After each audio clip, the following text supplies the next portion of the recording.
Assalamualaikum warahmatullahi wabarakatuh. Yang terhormat Ibu Nuning selaku dosen konsep dasar Bahasa dan Sastra Indonesia SD, serta teman-teman yang saya cintai. Puji syukur kehadirat Allah Subhanahu wa Ta'ala yang telah melimpahkan segala rahmat, taufik hidayah, serta inayahnya sehingga kita dapat melanjutkan perkuliahan pada hari ini. Kami dari kelompok 5 yang beranggotakan yang pertama Ilham Nur Faiz, yang kedua saya sendiri Vanessa Febiana Putri, dan Mas Ade Noviana Sutiono akan mempresentasikan hasil diskusi dari kelompok kami tentang morfologi anak sekolah dasar. Artikel yang pertama dengan judul Analisis Kesalahan Berbahasa dalam Morfologi pada Siswa Sekolah Dasar. Nama jurnal Pendidikan Bahasa Arab dan Kajian Linguistik Arab, volume 6 halaman 35 sampai 41 tahun 2023, dengan penulis Fitra Audina, Fahliza Syahira, Fazira Maharani, Rania Musdalifah, dan Putri Ramasari. Reviewer kelompok saya pada tanggal 1 Maret 2024. Tujuan penelitian artikel ini adalah menganalisis kesalahan berbahasa dalam morfologi pada siswa SD. Subjek penelitian adalah siswa sekolah dasar. Metode penelitian menggunakan penelitian perpustakaan atau library research. Definisi operasional variabel dependent adalah tingkat kesalahan berbahasa yang terjadi pada siswa dalam hal morfologi. Cara dan alat ukur variabel dependent: yang pertama, pengumpulan data kesalahan. Yang kedua, identifikasi kesalahan. Yang ketiga, penjelasan kesalahan. Yang keempat, klasifikasi kesalahan. Dan yang kelima, evaluasi kesalahan. Alat ukur yang digunakan adalah lembar observasi kesalahan berbahasa, les tertulis, rekaman percakapan, atau observasi langsung saat siswa berbicara atau menulis. Lalu, definisi operasional independen, yaitu faktor-faktor yang mempengaruhi tingkat kesalahan berbahasa dalam morfologi pada siswa.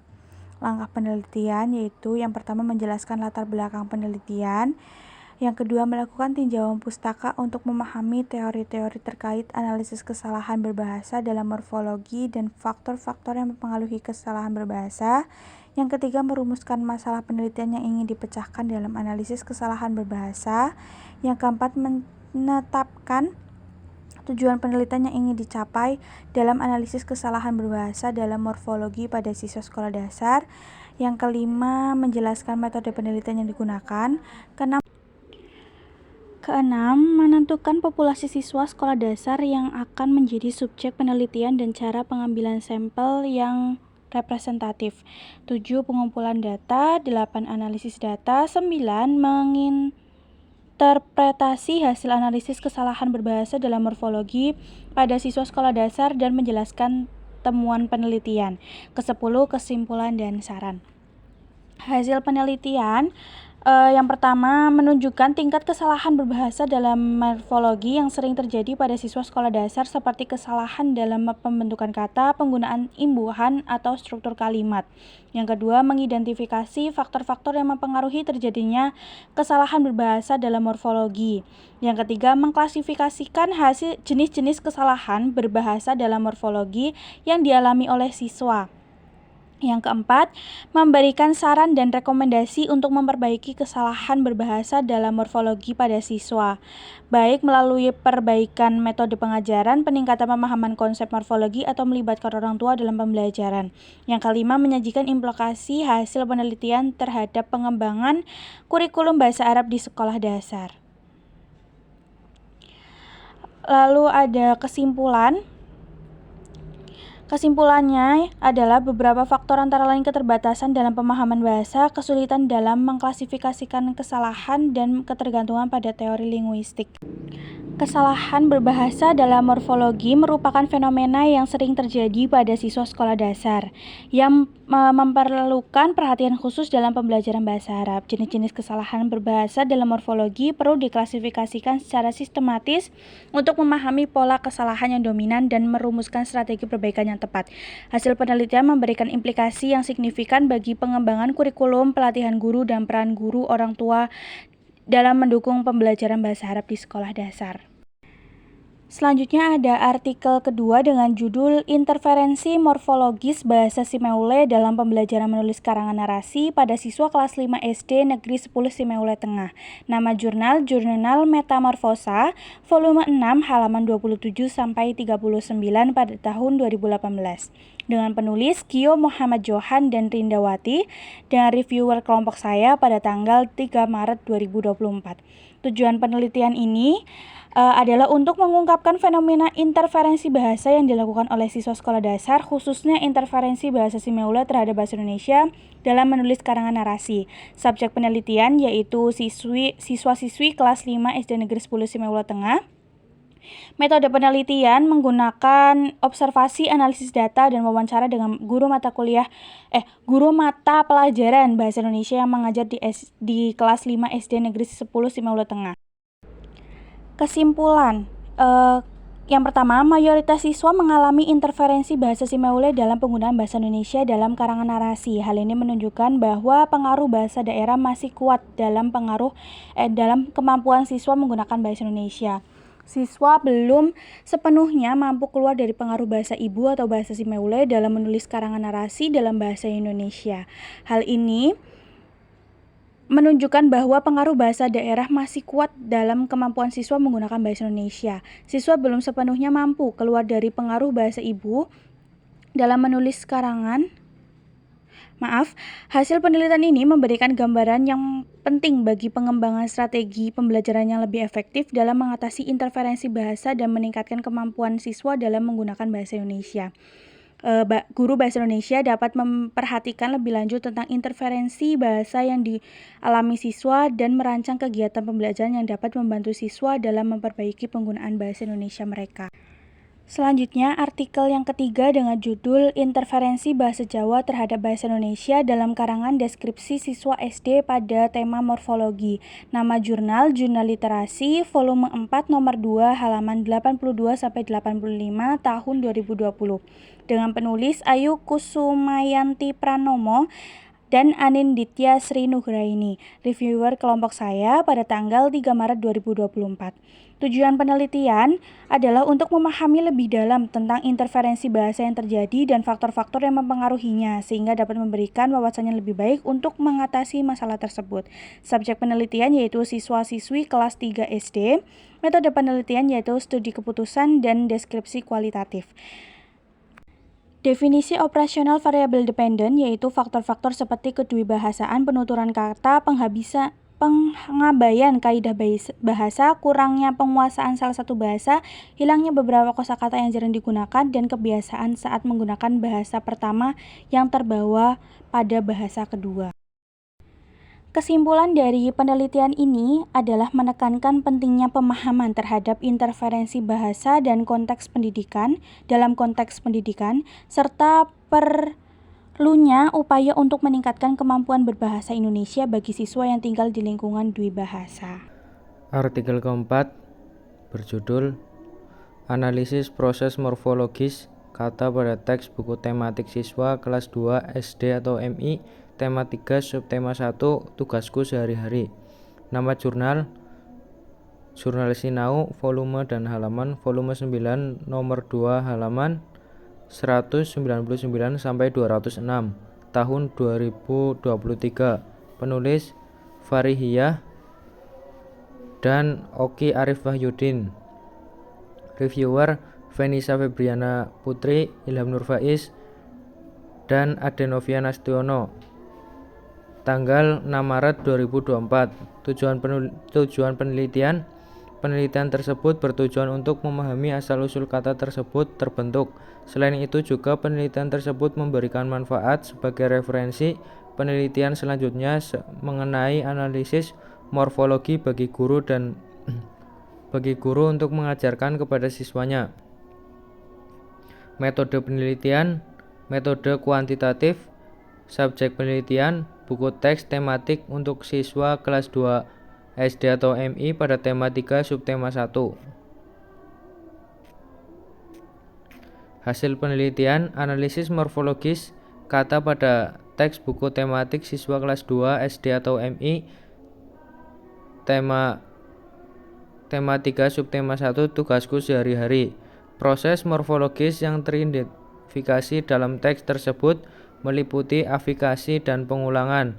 Penelitian ini bertujuan untuk memahami proses morfologis dan morfofonemik kata dalam konteks teks tersebut dengan menggunakan metode kuantitatif dan teknik analisis yang mencakup afikasi, pengulangan, dan pemajemukan kata-kata dalam buku tematik siswa. Kekuatan penelitian pada hal ini berfokus pada metode penelitian yang digunakan, menggunakan sumber data yang dapat dibuktikan dan manfaat yang dapat diperoleh dari penelitian tersebut.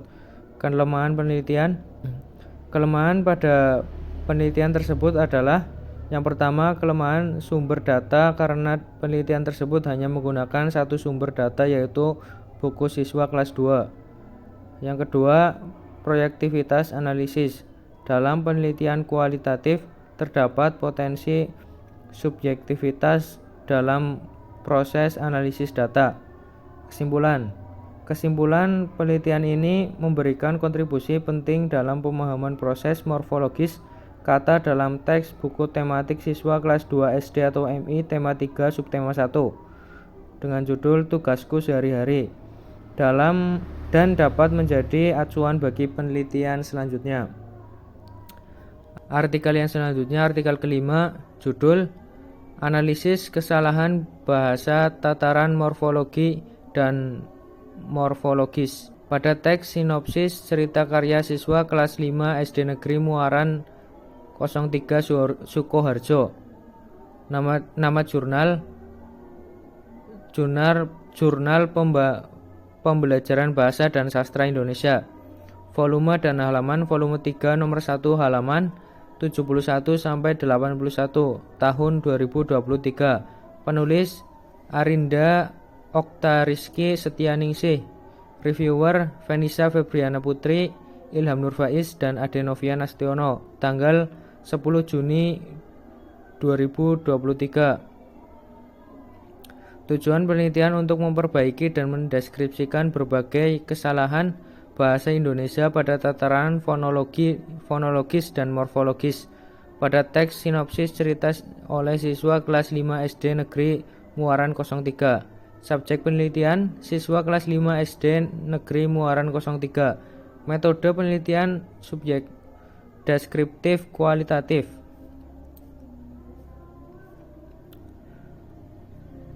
Langkah penelitian. Yang pertama, menentukan lokasi penelitian. Yang kedua, menentukan subjek penelitian. Yang ketiga, metode penelitian. Yang keempat, sumber data. Yang kelima, teknik pengumpulan data. Yang keenam, analisis data. Yang ketujuh, interpretasi hasil. Yang terakhir, pelaporan hasil. Hasil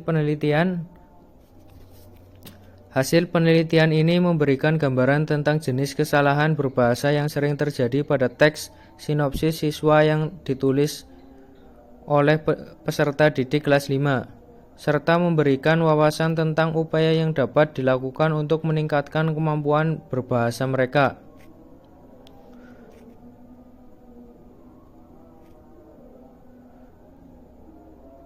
Yang selanjutnya, kekuatan penelitian. Yang pertama, metode penelitian yang relevan. Yang kedua, sumber data yang tepat. Yang ketiga, teknik pengumpulan data yang jelas.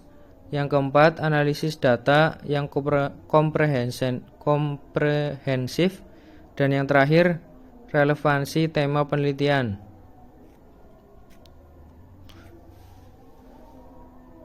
Yang selanjutnya, kelemahan penelitian. Yang pertama, generalisasi terbatas. Yang kedua, ukuran sampel. Penggunaan sampel yang terbatas, yaitu peserta didik kelas 5 SD Negeri Muaran 03 dapat mempengaruhi representativitas hasil penelitian. Yang ketiga, subjektivitas analisis. Yang keempat, keterbatasan data. Yang kelima, keterbatasan variabel. Yang keenam, keterbatasan waktu. Yang ketujuh dan yang terakhir, keterbatasan rekomendasi. Kesimpulan, kesalahan berbahasa pada tataran morfologis. Pada tataran morfologis meliputi kesalahan penulisan kata depan, afikasi, dan kesalahan bunyi. Yang kedua, kesalahan umum pada aspek afikasi dan reduplikasi. Kesalahan berbahasa yang sering terjadi pada aspek afikasi adalah penulisan kata depan yang salah, sedangkan pada aspek reduplikasi, siswa cenderung tidak menggunakan tanda hubung sebagai penyambung unsur kata yang berulang. Yang terakhir, kesalahan berbahasa perlu diperbaiki. Dengan adanya kesalahan berbahasa pada tataran morfologi, perbaikan dan pemahaman yang lebih mendalam terhadap kaidah kebahasaan diperlukan untuk meningkatkan kemampuan berbahasa siswa. Selanjutnya artikel 6, judul Analisis kesalahan morfologi dalam proses diskusi siswa sekolah dasar. Nama jurnal Visipena Jurnal. Volume dan halaman volume 8 nomor 1 halaman 124 sampai 134. Tahun 2017. Analisis Dio Muhammad Johan DYTY Analia Filda Gihasya Refriwa Venisa Febrianti Ilham Nur Faiz Adenovian Estiono. Tanggal 8 Maret 2024. Tujuan penelitian ini ditunjukkan untuk memberikan pemahaman yang lebih baik tentang kesalahan morfologi yang sering terjadi dalam penggunaan bahasa Indonesia oleh siswa sekolah dasar sehingga dapat memberikan masukan yang berguna untuk perbaikan dan mengembangkan pembelajaran bahasa di lingkungan pendidikan. Subjek penelitian siswa kelas 5 SD 1 Mirtri Janangan Kabupaten Ponorogo. Subjek penelitian ini merupakan siswa sekolah dasar yang terlebih dalam proses diskusi sebagai bagian dari kegiatan pembelajaran di sekolah. Metode penelitian, metode deskriptif. Selanjutnya langkah-langkah penelitian. Langkah-langkah penelitian pada hari ini adalah rumusan tujuan penelitian, penemuan variabel, desain penelitian, penelitian sampel, pengumpulan data, analisis data, interferensi hasil, penyesuaian laporan. Hasil penelitian 1. Kesalahan penggunaan afiks yang tidak dapat. Yang ketiga, penghilangan afiks. Yang ketiga, penyingkatan morf.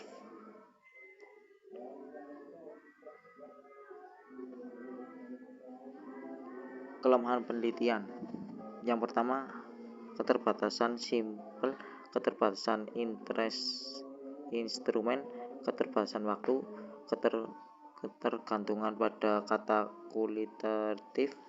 Kesimpulan, berdasarkan analisis morfologi dalam proses diskusi siswa kelas 5 SD 1 Miri dapat disimpulkan bahwa kesalahan morfologi terjadi. Penelitian ini menunjukkan adanya kesalahan morfologi dalam menggunakan bahasa Indonesia oleh siswa selama proses diskusi.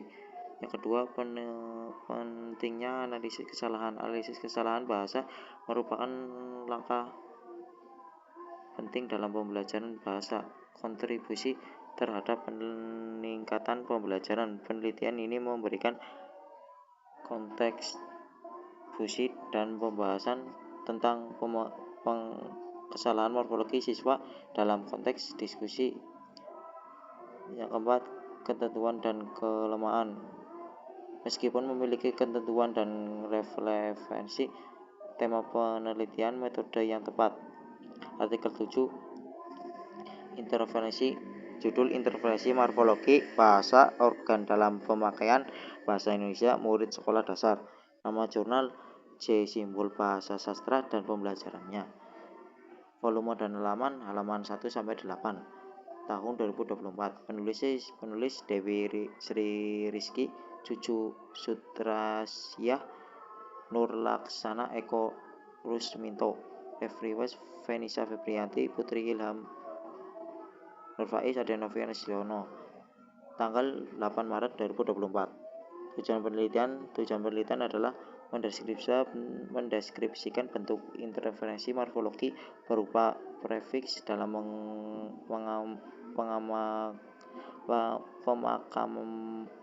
pemakaian bahasa Indonesia sebagai bahasa komunikasi di sekolah.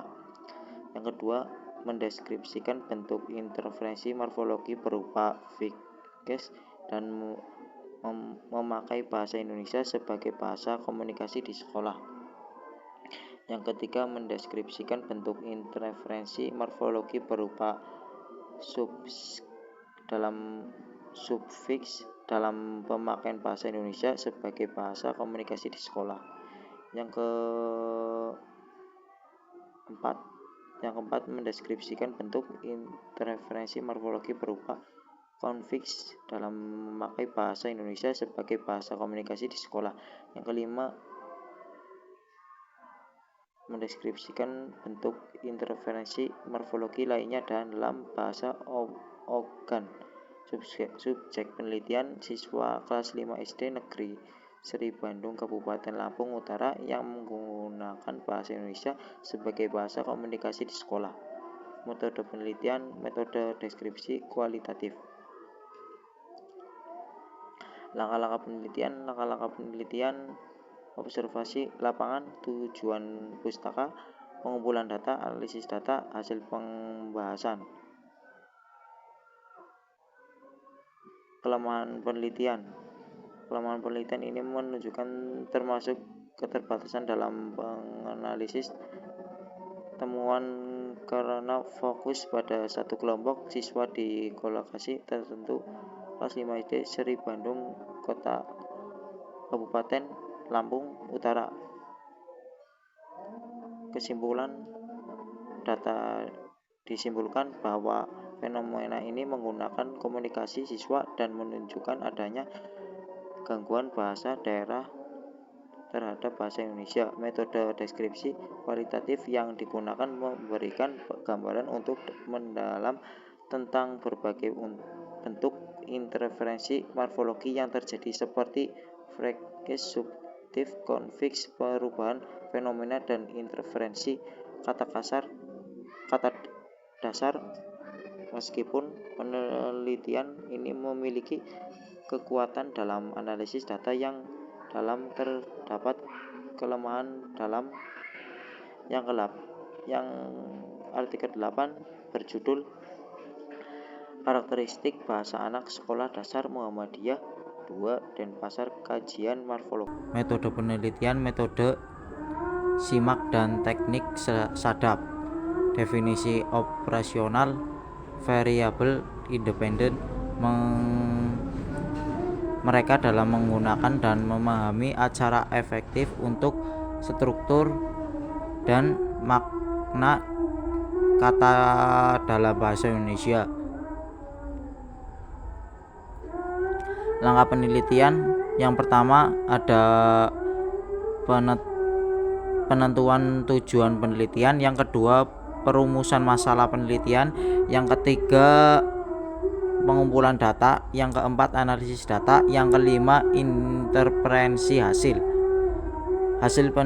penelitian. Yang pertama bentuk dan pembentukan kata, yang kedua faktor yang mempengaruhi penguasaan bahasa, yang ketiga metode pengumpulan analisis data.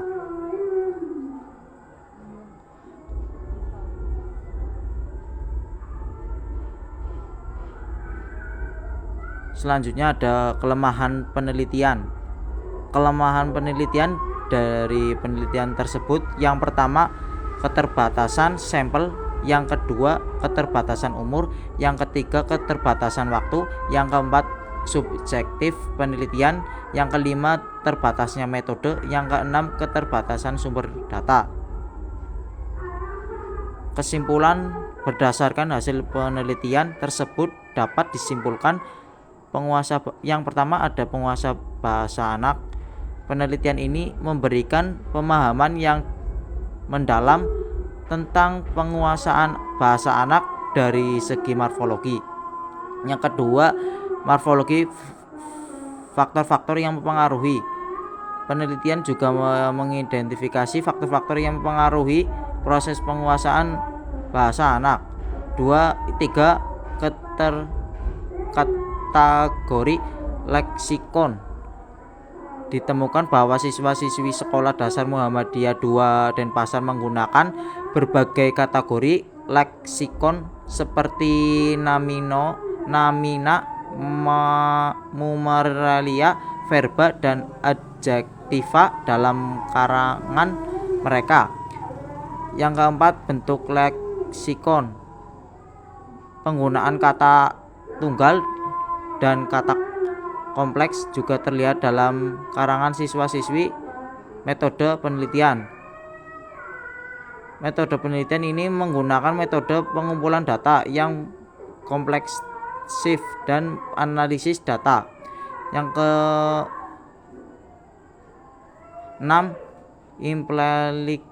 implikasi pendidikan. Tujuan penelitian ini memiliki implikasi yang relevan dan pengembangan program pendidikan bahasa yang lebih efektif. Selanjutnya, artikel ketiga, judul analisis kesalahan bahasa, tataran morfologi dan sematis pada teks puisi siswa kelas 4 SD Negeri Sidareja. Nama jurnal riset pendidikan dan bahasa. Volume dan halaman nomor 1, nomor 4, halaman 45 sampai 61 tahun 2022. Penulis Ngifat Khairunisa, Slamet Mulyono, Cesvis Ulia.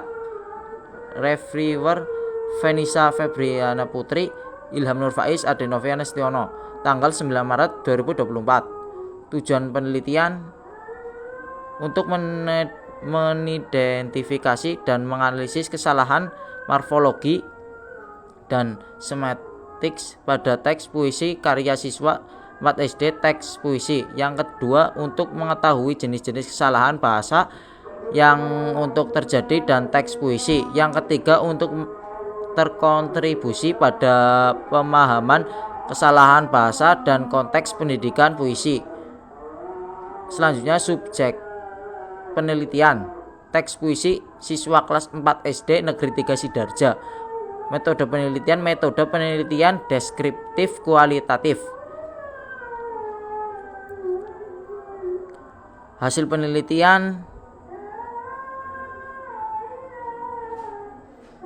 Langkah-langkah penelitian yang pertama ada perencanaan penelitian, yang kedua tinjauan literatur, yang ketiga desain penelitian, yang keempat pengumpulan data, yang kelima menganalisis data, yang keenam interpretasi dan diskusi, yang ketujuh kesimpulan dan rekomendasi. Selanjutnya hasil penelitian. Hasil dari penelitian tersebut sebagai berikut. Yang pertama, dapat mempengaruhi kesalahan morfologi. Yang kedua, dapat mempengaruhi kesalahan semantik. Yang ketiga, dampak metodologi pengajaran. Yang kelima, metodologi penelitian. Implikasi terhadap pendidikan bahasa. Kelemahan penelitian. Yang pertama, ukuran sampel terbatas. Yang kedua, subjektif dalam analisis kesalahan. Yang ketiga, cakupan jenis kesalahan yang berbatasan. Yang kelima, tidak lanjut terbatas. Kesimpulan, berdasarkan analisis pembahasan peserta peserta analisis pada puisi hasil karya siswa kelas 4 SD Negeri 3 Sidarja ditemukan kesalahan bahasa pada tataran morfologis dan sematis. Selanjutnya artikel yang ke-10, judul analisis kesalahan dalam berbicara dan bahasa pada diskusi anak sekolah dasar kelas 3 dengan konsep morfologis di Madrasah Ibtidaiyah Ali Imran Medan. Nama jurnal Pengabdian Masyarakat, volume nomor 4 nomor 2 halaman 411 sampai 220. Tahun 2024. Penulisan Fitri Audi, Siti Khairunisa, Syajida Ridiartika, Reviewer Venisa Febriana Putri, Ilham Nurfaiz, Adenova Nestiono, tanggal 9 Maret 2024. Tujuan penelitian untuk menganalisis kesalahan terbicara dan bahasa pada siswa kelas 3 Madrasah Ibtidaiyah Ali Imran dan penelitian ini ditunjukkan untuk mengidentifikasi kesalahan yang disebabkan oleh penghilangan imbuhan. Selanjutnya subjektif penelitian, kesalahan dalam pembicaraan dan bahasa pada diskusi anak sekolah dasar kelas 3 dengan konsep morfologis di madrasah. Metode penelitian, metode kognitif deskriptif. Definisi operasional, kesalahan berbahasa yang dilakukan siswa seperti kesalahan pengucapan, kesalahan morfologi dan menggunakan dialog daerah. Para peneliti mungkin meneliti kemahiran bahasa siswa, memahami pengamatan langsung. Selanjutnya ada langkah-langkah penelitian. Dalam artikel tersebut, langkah-langkah penelitian yang dilakukan adalah: yang pertama, menyusun rencana penelitian; yang kedua, pengumpulan data; yang ketiga, analisis kesalahan berbahasa; yang keempat, menggunakan teknologi notes; yang kelima, menggunakan lembar observasi; yang keenam, menggunakan alat perekam; yang ketujuh, analisis data. Hasil penelitian yang didapat dari penelitian tersebut: yang pertama, ada kesalahan berbahasa siswa. Banyak siswa kelas 3 di Madrasah Ibtidaiyah Ali Imran Medan menggunakan bahasa standar yang dicampur dengan bahasa sehari-hari. Yang kedua, kesalahan morfologis. Terdapat kesalahan morfologis yang ditemukan dalam percakapan siswa, seperti menghilangkan afiks dalam kata-kata. Contoh kesalahan meliputi menghilangkan feks, meng, dan ber. Selanjutnya ada peran guru. Guru memiliki peran penting dalam menganalisis kesalahan berbahasa siswa dan memberikan koreksi yang tepat. Yang terakhir ada rekomendasi. Berdasarkan hasil penelitian didasarkan agar guru lebih memperhatikan pengumuman bahasa siswa.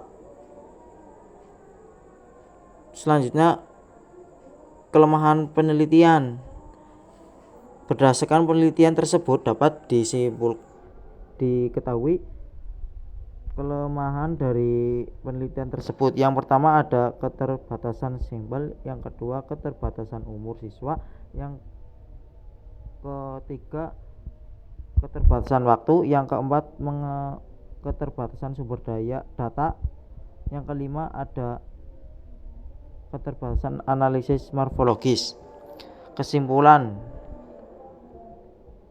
berdasarkan artikel meliputi dari El Mujtama, Jurnal Pengabdian Masyarakat, Vol 4 nomor 2 2024 tentang kesalahan berbahasa siswa kelas 3 di Madrasah Ibtidaiyah Ali Imron Medan dapat disimpulkan hal sebagai berikut. 1. Kesalahan berbahasa siswa kelas 3 cenderung menggunakan bahasa baku yang dicampur dengan bahasa sehari-hari serta bisa menggunakan logat bahasa daerah. Yang kedua, kesalahan morfologis terdapat kesalahan morfologis yang ditemukan dalam mengucapkan siswa, mempercakapkan siswa, seperti penghilangan afiks dalam kata. Yang ketiga, ada peran guru. Guru memiliki peran dalam menganalisis kesalahan bahasa siswa dan memberikan koreksi yang tepat. Yang terakhir, ada rekomendasi. Disarankan agar guru lebih memperhatikan penggunaan bahasa siswa, memberikan koreksi yang tepat, dan memperhatikan kesalahan berbahasa dan proses belajar mengajar. Demikian presentasi dari kelompok 5. Apabila ada kesalahan, kami mohon maaf yang sebesar-besarnya. Sekian, wassalamualaikum warahmatullahi wabarakatuh.